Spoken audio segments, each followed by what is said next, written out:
Hello and welcome everyone to A History of Bates with Bill Hiss, class of 1966. Thank you very much for being here. Before we get started, we just want to do some quick housekeeping here. If everyone could please rename yourselves to include your first name, last name, and class year, that would be terrific. And please stay muted unless you're asked to unmute yourself. A live transcription is available for anyone who needs it, and you can do this at the bottom of your Zoom screen by clicking the live transcript button to toggle the captions on and off. And we have set up the chat so that you are able to send a message to everyone as well as individually. You're welcome to enter questions into the chat at any point during the presentation, and we will take as many questions as time allows at the end of the talk. If you'd like to see more of your fellow alumni, you can watch this in gallery view. If you'd like to focus on the presenters, choose speaker view. You'll see the view button in the top right corner. We're recording this session so that alumni who cannot attend can watch at a later date. And now I would like to introduce Bill and give a brief background on his extensive history with Bates. Bill served Bates College for 35 years as Dean of Admissions and Financial Aid, a Vice President, a Leadership Gifts Officer, and a lecturer in Asian Studies. His Literature Through Cataclysm course studied the modern fiction and film of 5 societies that endured a 20th century cataclysm: Russia, Japan, Vietnam, India/Pakistan, and Somalia. An English major at Bates, Bill also earned an MTS in ethics at Harvard Divinity School and an MA and PhD at Tufts in American Literature, Religion, and Intellectual History. He is also a licensed congregational UCC minister, and in retirement has served as a volunteer consultant to Fulbright University, Vietnam, their country's first liberal arts institution, helping to design the admissions, financial aid, and communications offices. In 1984, the Bates faculty made standardized testing optional for admissions, and for 40 years, Bill has researched and written on optional standardized testing, including the publication of 2 national peer-reviewed studies. So with that, I would like to turn it over to Bill, and thank you again for being here. Bill? Hi, Bill. Okay. Share screen. All right, hopefully we got it. This, of course, is the danger of asking somebody who's in their mid to late 70s what they think of something. You hear more than you need. But we're going to fly, folks. My task is to tell you, if I can, the 160-odd year history of Bates in less than an hour. And you're going to have to write very fast because it will all be on the test. So have your blue books and pencils ready. Yes, college still has blue books and some faculty use them. What are we doing here today? We are trying to talk about the history of Bates. I was not here in 1855, and you can see the name was changed. We'll talk about that a little later on. In my last years, I taught a first-year seminar class, the modern version of freshman comp, and the students would, by definition, they're all just first years. They just arrived. So in the first class or two, I would say, well, I came to Bates myself as a new student in 1962. You do the math. They would get this horrified look on their face, and you could tell what they were thinking is, this guy is almost 100. I hope he doesn't die while we're right here in the room. And then somebody would normally say, what are we supposed to call you? And I would look at them solemnly over my glasses and say, Your Grace, Your Worship. There would be 4 or 5 seconds of frozen dead silence. And then finally somebody would start to giggle, saying he's teasing us. Well, my model for this kind of presentation is always these 2 lunatic brothers, Click and Clack, the Tappet brothers on NPR. You would die laughing hearing about somebody's failed transmission. So I'm going to try and make this as fun as I can. Why are we here? It has to do with Uncle Johnny Stanton, a professor from almost the founding years, certainly the founding years of the college, uh, who took up the task of telling people the history of Bates. Easy for him to do it. He'd been all but the first, tiny handful of years. And the Stanton ride, as it came to be called, started as a literal ride, a literal horse and buggy ride. Here they are, the students loading into horse wagons to be taken off, and Uncle Johnny would tell them the history of the college. Over time, Uncle Johnny got older and the transportation got a little fancier. This is Lewiston and Auburn trolley cars. At the time, you could ride trolley cars all the way from Farmington to Boston, each one linked into the next, and you'll see why they were so necessary. The faculty were all given their own elm trees, and in my day, there was a small tradition, I think mostly observed by the men on campus, to make the Stanton elm well by watering it, usually late at night. He took them out on bird walks as well. They left from the steps of Hathorne. They still do. I've been on them myself in recent years. Uncle Johnny loved birds. And now, did the students always, appreciate this valuable history of Bates? The answer is not always. They're students, and they would clown around and pretend to be off on a big party. But the stuff that Uncle Johnny started has gone on. There's a Stanton Bird Club that uses the Thorncrag Bird Sanctuary, only a few blocks from Bates. And the tradition went on. Dean Harry Rowe is here shown in 1949, giving the Stanton Ride talk, telling the history of Bates. Harry Rowe heard that talk from Uncle Johnny, and friends, I heard it from Harry Rowe. So a lovely tradition that there are three of us who have been keeping the tradition going of telling the history of Bates, and we will continue doing it, hopefully. The faculty are now getting interested in and taking over the tradition. Stanton Ride also includes lots of hokey things to get people talking to one another. You can see the beanies on the guys and the bibs on women. You had your name tag attached to your beanie, or it was embroidered onto your bib. Things that look probably pretty sexist now were intended well as simply ways for people to get to know each other. And you can see they had a whole bunch of hokey things to get people to know each other. Rope pulls in the bottom of Mount David, three-legged races, and a real charmer called the shoe date. And sometimes it was the guys, sometimes the women. Here it was the women who were going on the shoe date. The guys would all take off a shoe, put it in a pile.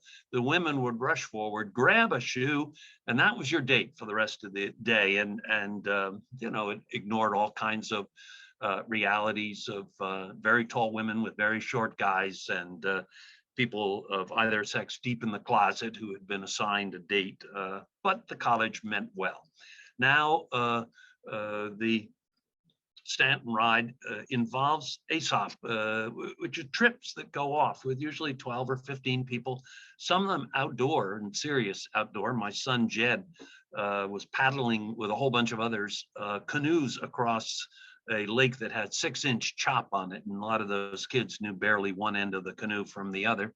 But outdoors and community service and getting involved with Maine, learning about Maine, they're wonderful trips, and people make friends. Exactly the original purpose of the Stanton Ride.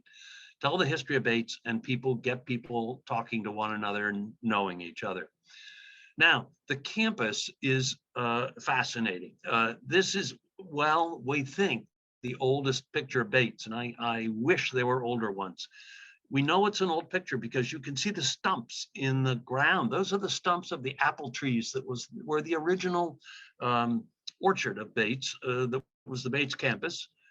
Parker and Hathorne have been built, and there's a little gymnasium in back of them. You can just see a corner of it. That was actually an old Grange Hall that Bates bought and dragged there with oxen teams and put in place, and eventually it was died. You'll also see all the chimneys on Parker. That's how Parker was heated, with fireplaces in the rooms. The students would bring their own wood from home to save money. Imagine the fire danger, and somehow Parker never burned down. An early fundraising brochure, interesting because they put on the far side, another parallel dorm to Parker. It was never built. They didn't have the money or the need, perhaps. But look who's in the picture. This is in the late 1850s or early 1860s. Women, and that was in some ways one of the more radical parts of the early Bates experiment. The college was given a bell almost before the building was built. It's the original bell. And one of my favorite pictures of Bates, it looks for all the world like a Siberian mental institution, this haunted, stripped, evocative winter scene. Way off on the other corner, in the right corner, is now JB, which was this third or fourth building built, counting the gym. And look at now the trees are growing. You begin to get a sense of the progression of the college from the size of the trees. Hathorne Parker used for everything. This was a chapel, but they also had theater productions in this room. And as you can tell, there's no off-stage space. So Miss Schaefer told me there were ladders that went down from the side windows on both sides. And an actor might finish a scene, or an actress, and then have to dash down the ladder, climb out the window, go down the ladder, around the back of the building, climb up the other ladder to make their next entrance. Presumably college council and the deans of students would frown on this if we did it now. Baseball on the Rand field. Again, you see the gym on the left there and the trees growing. And Mount David, stripped of every single tree. And these are some of the early Fry Street houses. They were not dorms in these days. They were the comfortable residences of the managers and owners of the Bates Mills. And gradually, Bates bought them for housing. Okay, a picture from Mount David, and you start to see the effect of the elms on the quad. And now there's a new building. There's the beginning of hedge, and you'll see it growing. They had to have wooden catwalks from buildings to building. Why? Mud month, fall rains. Imagine women in long skirts trying to dash along these wooden catwalks to get to their next class. Now in 1909, a couple more buildings. The Bill is in, and Quorum. And you get a sense that now the gym is gone. It has burned down by this time. And getting ready to put Gray Athletic Building up. These are right where the Muskie Archives are now. The excavation in those days for almost all of Bates's building was done with horse teams to drag dirt around in a way. And there was a cupola on JB, as you can see. And building Gray cage by the cage at the time was in 1926 was the largest building by far that Bates had built. And now even Hedge begins to get a little extruded, this odd little boxy addition put on the side for more laboratory space. Bates growing gradually. And the Bill, which for a time, like Hathorne, did everything. I had my interview for Bates in the cellar with Milton Lindholm. The administration was on the first floor, and the top 2 or 3 floors were students. And the business office was there. It had this sort of wonderful, quirky business office cage for handing out money, cashing checks and the like. But Bates, in its wisdom, totally overhauled Hedge and the Bill and turned them into just extraordinary modern academic buildings and put big additions on them. You have to stare at the brickwork to see where the addition is in the original building. They really did a great job. And a wonderful trick photography night, taking a time lapse to get a sense of the buildings. Now, I mentioned before that there were trolleys. Yes, there was a trolley track that went right down the side of Campus Avenue, and you can see what frost heaves have done to the trolley. President's House looking straight ahead there. And why did you need to have trolleys? Well, here's the answer. Mud month. Nobody was going to drive a car down that road in March or April, and maybe even into May. So the trolley was a way to get around without relying on dirt roads everywhere. Chase Lounge, still being used for more or less the same purpose. Now you get a sense of looking at the Cathedral of the Elms, and Bates, all of us were sorry when a lot of the elms had to come down because of Dutch elm disease, but beautiful sense of quad, and you'll see a picture later on of the quad taken from the sky. And every campus planner who's ever worked with us has said about the quad, don't touch it, don't do anything to it. Every college in America would give their right arm to have a quad like that. And the early puddle, depending on the time of year, it was either a mud bath or it was a kind of lovely pond. That was rebuilt as well, and beautiful stonework and an outside amphitheater. You can just see a little bit of on the right-hand side of the stage area of the amphitheater, and great stone blocks that form the seating.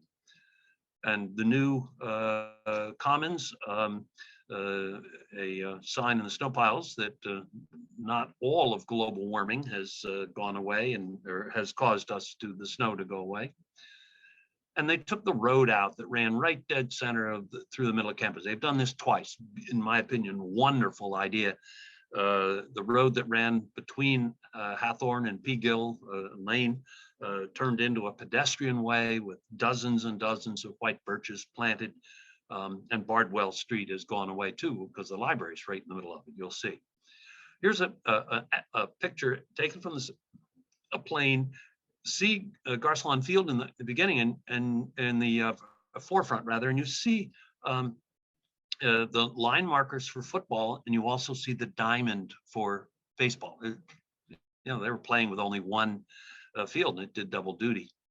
And then a little later on, and you see Bates lost an opportunity in the 1930s and 40s to buy land north of us. And by 1960, the land was all taken up with suburban houses and you couldn't expand to the north. So Bates bought all of the real estate, most of it, on the south side of campus, a house lot at a time. It's one of Hedley Reynolds' great accomplishments, to quietly buy 4 or 5 blocks of land that could give us a land bank. Springtime in Maine, yes. Sometimes remember coaching lacrosse and having to play with orange balls so we could see them in the snow. And a current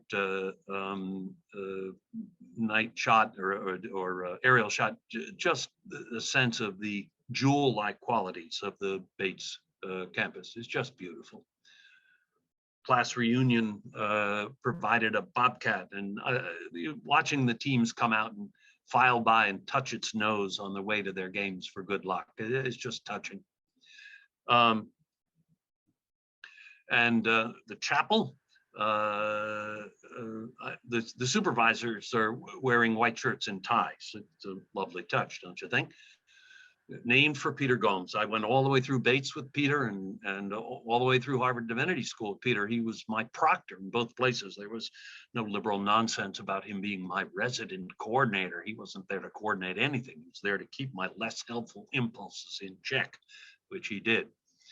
The chapel, beautiful. And now with the banners of the world religions hanging so that it can be used for multiple gatherings, spiritual purposes, worship, but in multiple faiths. A year or so ago, the college had the windows completely redone in the chapel, redone by Jim Nutting, and they're just brilliant. They're wonderful. This is Beethoven and Newton, but of course you would know all that being Bates grads. Quorum, lovely building. It's where they, for decades and decades now, the graduations have been held, assuming good weather. And inside, in the old days, did people really go study in full suits? I mean, maybe it was posed a little bit. But now replaced by Ladd Library. It's a lovely, lovely building. And Hedley Reynolds said to me when it was being built that he thought the library in a small college ought to occupy the same physical and emotional space as did a cathedral in a medieval city. And at Bates it does. Everything radiates out from the library. Half the student body can sit in the library at any given time. Just a wonderful building. Things go wrong at colleges. They were trying to plow the puddle to allow for skating, and the Jeep went through. And then Headley's house caught on fire. And I can remember I was interviewing a student, and then somebody came running through the building shouting, "The president's house on fire." All of us ran over there. I remember standing next to the kid I was interviewing, handing out Headley's library. Lots of good buildings, and Mike Chu and his wife have put in these two lovely dormitories, Chu and Calparis Halls. And in the fall, Bonnie Science Center will open, an extraordinary building, really just beautiful, and hoping to be in it shortly. Not all buildings Bates built were architectural marvels. I think probably Dana Chemistry is not, but it's going to be totally gutted out to turn into a teaching space.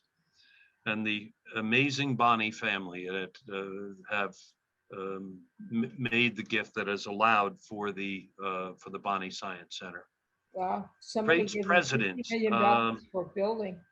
So somebody is not muted, and I can hear a voice in the background. So if you're not muted, please mute yourself so you're not coming across on the speaker part. These are the presidents of Bates. Up through Hedley Reynolds, they served about 25 years apiece. And in fact, Orancini, this date is quite accurate. It's the 1863 is the date that the college was named for Bates College. But of course, he started in 1854. So he's president of either Maine State Seminary or Bates for 40 years. Imagine being the president of a college for 40 years. And Clayton Spencer, our current president, is the job of presidents is to make the right big decisions. And in my opinion, most of Bates's presidents have done that, including Clayton. I think and you'll hear a little bit about some of her decisions. Orancini had set up a college. He called it a college for coming times, and he was a genius at making right decisions, thought it should be open to all. But history is not static, and we ought to acknowledge that and please take this in the right way. This Benjamin Bates, who had a college named for him for a gift of $100,000. He got a college named for him. Now for $100,000, you get a room named, and not too big a room either. But we have to acknowledge that Benjamin Bates's business was weaving. And here is a receipt from Benjamin Bates's company for 150 bales of Bates cotton that has come from the South. It's loaded at New Orleans and delivered to the Bates mill. So was Bates involved with slavery? Yes, it was. And we simultaneously honor our abolitionist heritage and acknowledge the edges. And your Bates students are taking up some of the work of training, of tracing the complicated parts of our history. Faculty and academics. I always love these shots. I stood in these lines for decades myself. This is a wonderful shot of the first year of the admissions requirements in 1863. So oral and written examinations in Virgil, Cicero, Homer, imagine. And then here is the entire curriculum. There was no liberal nonsense about anybody choosing anything. Everybody took exactly the same coursework for 4 years. Now the catalog, if you printed it out, would be over 400 pages long. There are over 900 courses offered each year, 36 majors, very wonderful changes. Culch. I had Culch, and in the years, and I must say this as putting on my former Dean of Admissions hat, in the years before AP classes taught in, and IB classes taught in high schools, Culch made a lot of sense. It was a grid work to teach people largely Western, to be sure, Western cultural history, but it gave you an idea of what happened between the Greeks and Freud, back when Freud was modern history. Now, I think fair to say, students do not need that grid work. Most of them have had AP and IB courses in high school that covered a lot of what Kulch was teaching. Is this a teaching style that Bates would have now? Probably not. This is Dean Zerbe giving a Kulch talk. But the idea of the Bates plan, which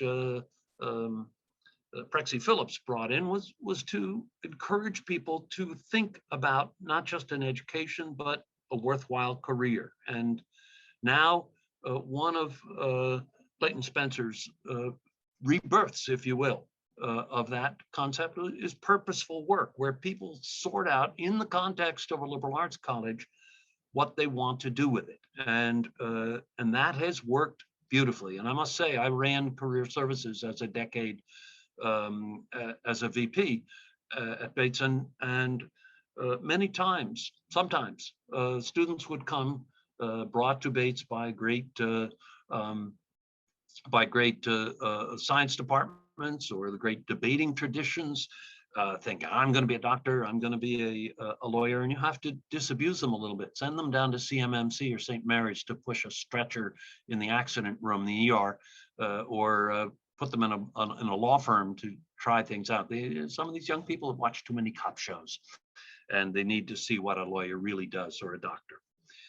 Back in 1930, out doing some practical things, surveying along the banks of the Androscoggin River. You also have to say, did they really get dolled up in three-piece suits and those long coats to go out surveying? Maybe they did. Doc Lawrence, the first of the Bates people working on the health of the Androscoggin River.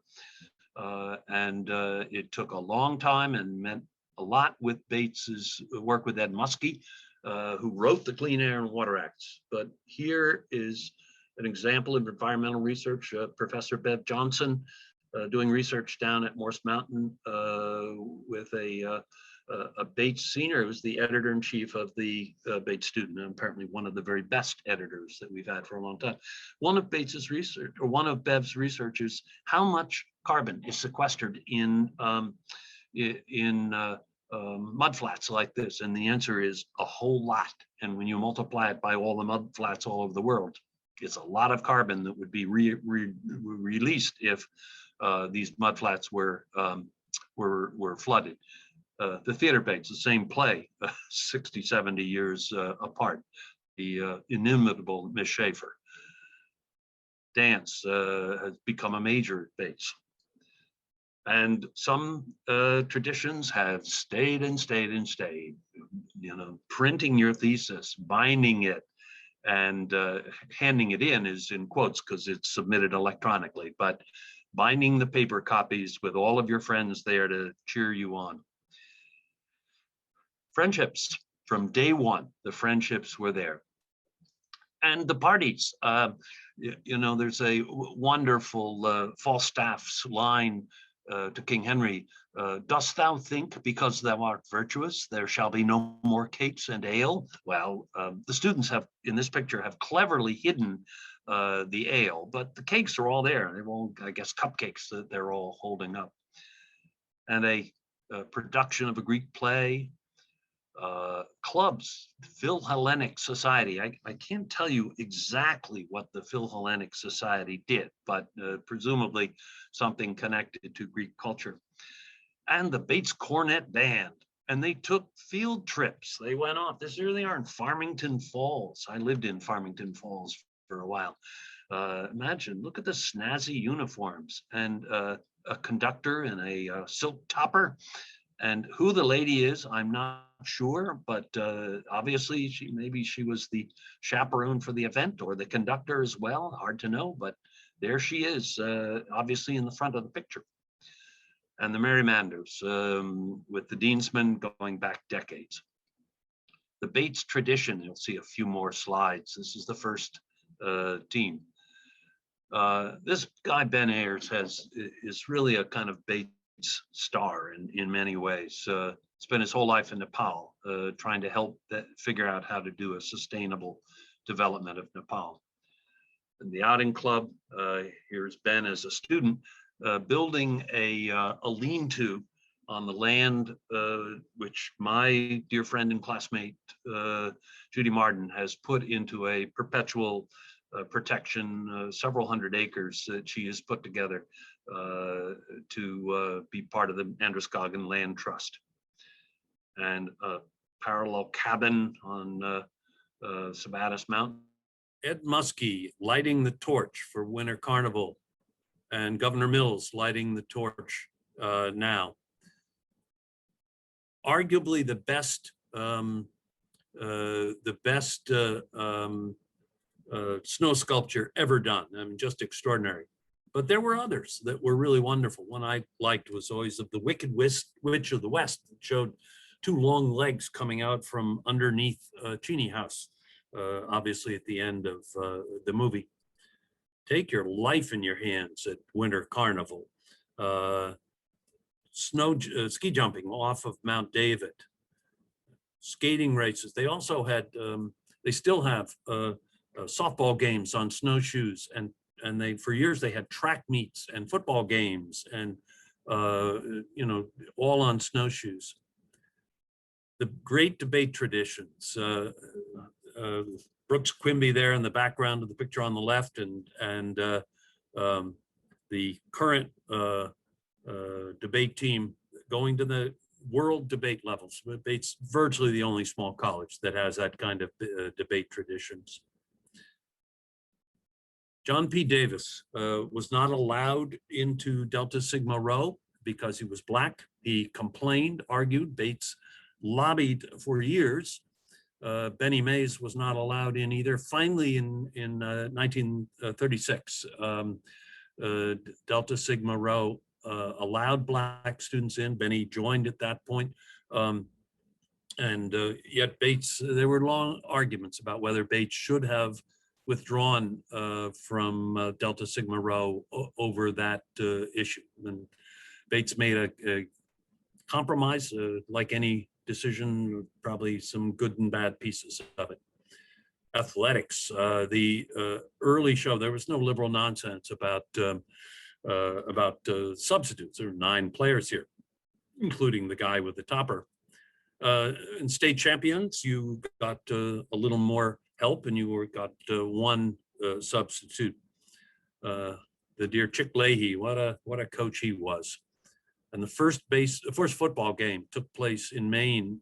First game in Maine took place at Bates in 1875. Now the 1893 team, and I think there are 4 or 5 subs here. Now the Bates team is, I don't know, 70 or 80 people normally. Garcelon Field being built. Imagine. And there were times my roommate almost drowned in a football game. Now, of course, it's a beautifully drained and lighted all-weather field. It's used for 4 or 5 different sports, as well as a lot of extracurricular and you know, exercise classes. Early basketball, I love the tights and the sort of Tinkerbell shoes, you know, and the guy in the middle, you can see is the first athletic director Bates, and on the ball it says basketball. Women's sports, I don't know what the polls were for, maybe exercise, so we hope not pool. And upstairs in what's now Muskie Archives was a women's gym, archery. And now, of course, you get the cage used for very different things, but in the old days it was used for track. And so any of you who were there or remember those track meets know that this is a 45-yard dash coming this way, and the finish line was, you know, oh, I don't know, perhaps 6 or 8 feet from the end line. So they had mattresses hanging off the wall, and you would sprint across the finish line and then hit those mattresses a second or 2 later. The immortal Walt Slavinsky, he created All-Americans like people fill coffee cups. He was just amazing coach. Now, Bates has become a national leader in rowing, with having the beautiful Androscoggin River all cleaned up, largely cleaned up. Bates 2 weeks ago won its 4th straight national NCAA Division III championship. Amazing rowers. And what a team. This is the men's and women's rowing team at their new boathouse. They now have one of the best rowing areas in the Androscoggin River, the upper Androscoggin, and a fabulous new boathouse. This is Alonzo Garcelon, yes, Garcelon Field. And he was a doctor in town. And in the mid 1800s, he lobbied the state legislature for getting Bates to have its Bates to have its location in Lewiston instead of about another hour and a half north. Thank Dr. Garcelon. Bates has always, or Lewiston, always been an immigrant town, Irish, Jewish, French Canadian, and now obviously African immigrants. Bates going off to help with the Great Fires in 1947. Always done their student teaching. I did some myself in the Lewiston Auburn schools. Now mural artworks with the students working with local students here in Lewiston Auburn. I'm very fond of this picture. I coached the woman in basketball who's in the middle. She's now an attorney at Preddy Flaherty. The woman to her right, the woman with the blue hijab, received a couple of weeks ago her MD from Tufts Medical School and will start her residency in Maine Med in the fall. She is trilingual in Somali and Swahili as well as English, and wants to come back to this area to practice. A graduate of a couple of years ago, double major in biological chemistry and African American studies, and working downtown on environmental issues. Wartime, this is a drill of a Bates, Student Army Training Corps. And the V-12 program during World War II. The Navy, when it began the war, needed thousands of naval officers, didn't have them. And so the V-12 programs came to Bates and other campuses to produce thousands of officers quickly. And women were involved in the war efforts as well. This young woman was training male pilots. And I always thought this was somehow training for abandoned ship, but apparently it was just calisthenics. And Bobby Kennedy came to Bates during that time. Dave Nash came from my hometown, Mountain Lakes, New Jersey, one of 3 Mountain Lakes graduates who came 3 years in a row, Bob Bowden, myself, and Dave. And he was killed in Vietnam. As some of you know, I have spent decades connected to Vietnam. I have an adopted Vietnamese daughter, and we are going to be starting, the class of '66 has raised 4 endowment funds. Judy Martin heavily involved with one that will provide an operating fund for the Bates Outing Club. A second is a scholarship for a descendant of a military person. The third is a STEM scholarship. And the fourth will be a scholarship for either a citizen of Vietnam or a Viet Q immigrant from Vietnam. A space now honoring Veterans Plaza, honoring military service, just north of the football field of Garcelon Field. 10 alums. This wonderful Mary Wheelwright Mitchell, a real character, worked her way through Bates, working a night shift in the mill. Henry Chandler went on to be a very well-known newspaper editor and lawyer. This Stella James was they didn't have majors in those days, but she was a physics, chemistry, biology student. Bates went on to teach it at HBCUs largely in physics and biology. It's worth saying that how many American colleges were graduating Black women physicists in the 1890s. And despite its flaws, Bates should take some credit for that. Ellen Knowles, one of the early suffragist leaders in the Western states.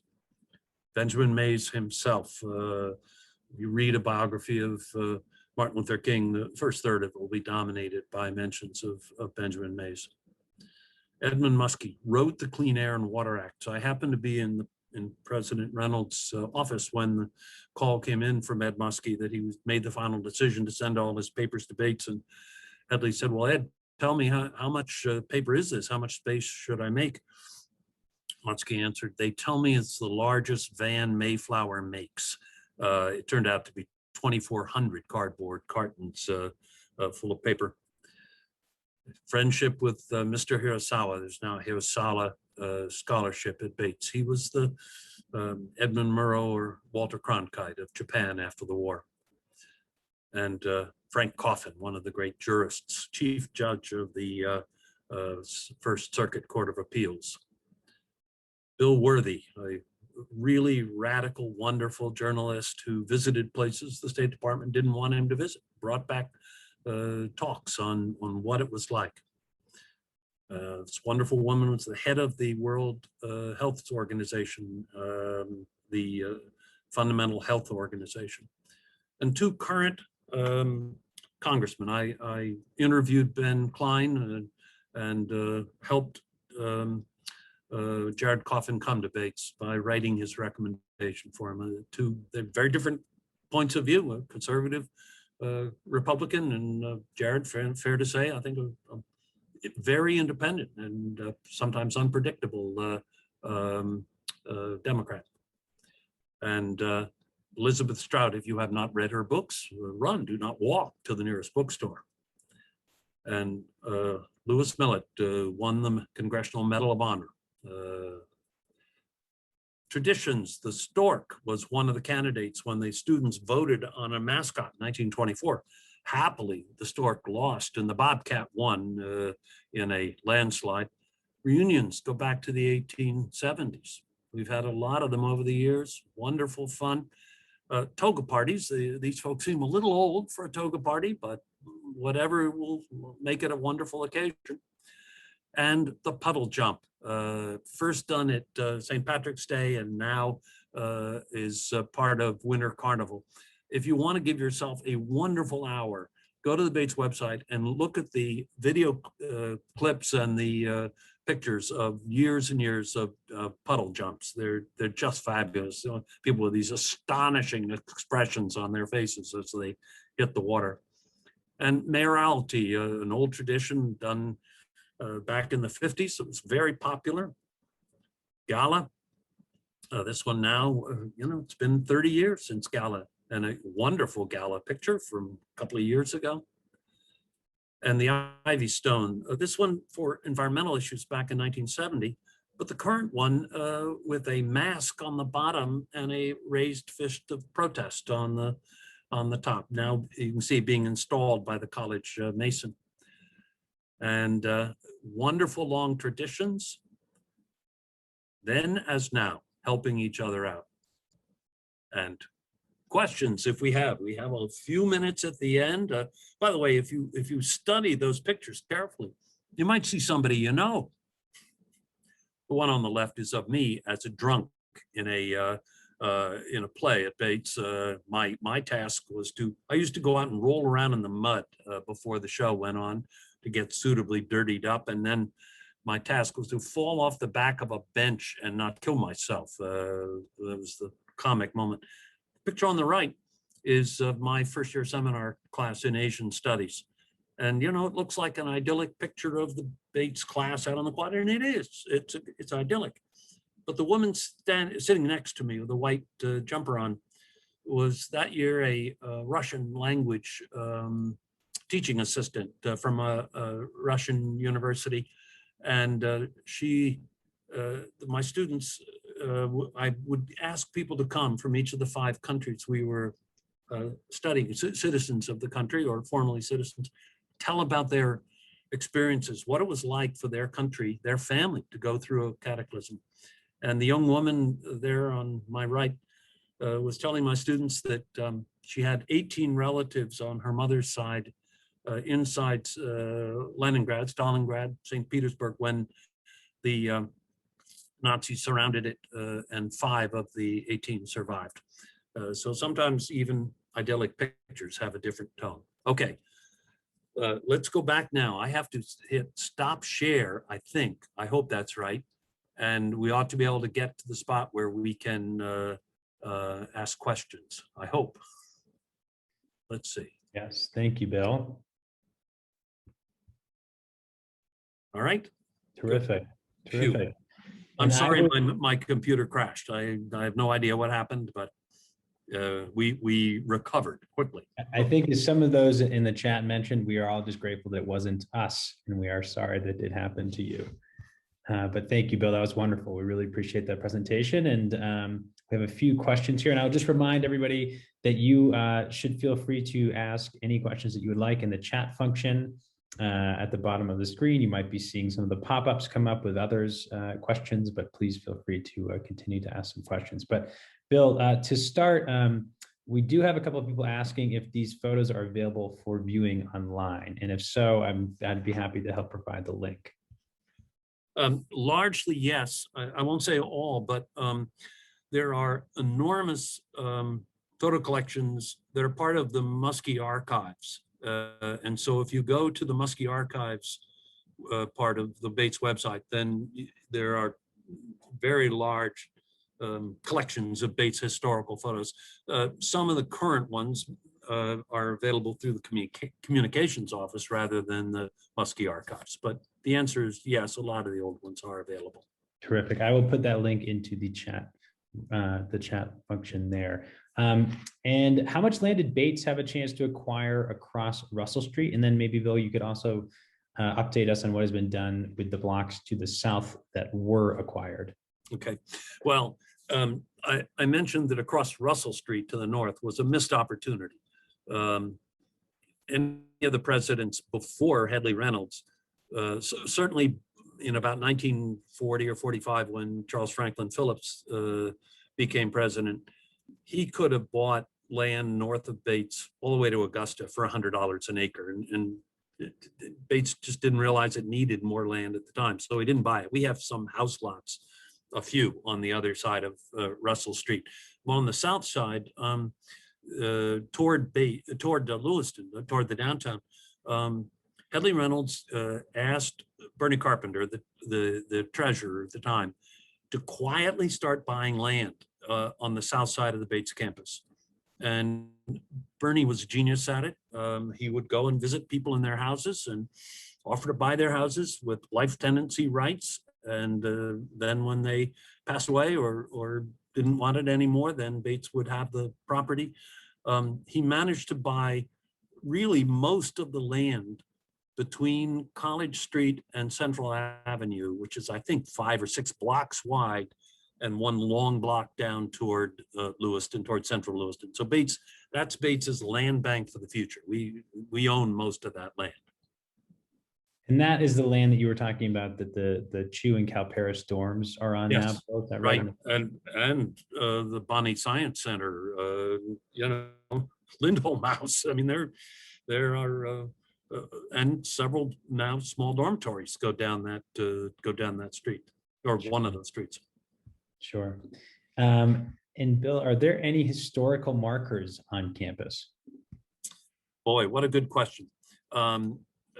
Certainly the Veterans Plaza is a historical marker, although not in the sense of telling you what happened in any detail. Some of the buildings at Bates are on the National Register, and there will be a plaque, explaining that, but it's not the whole history of the college. One of the things we've tried to do with presentations like this, frankly, was to make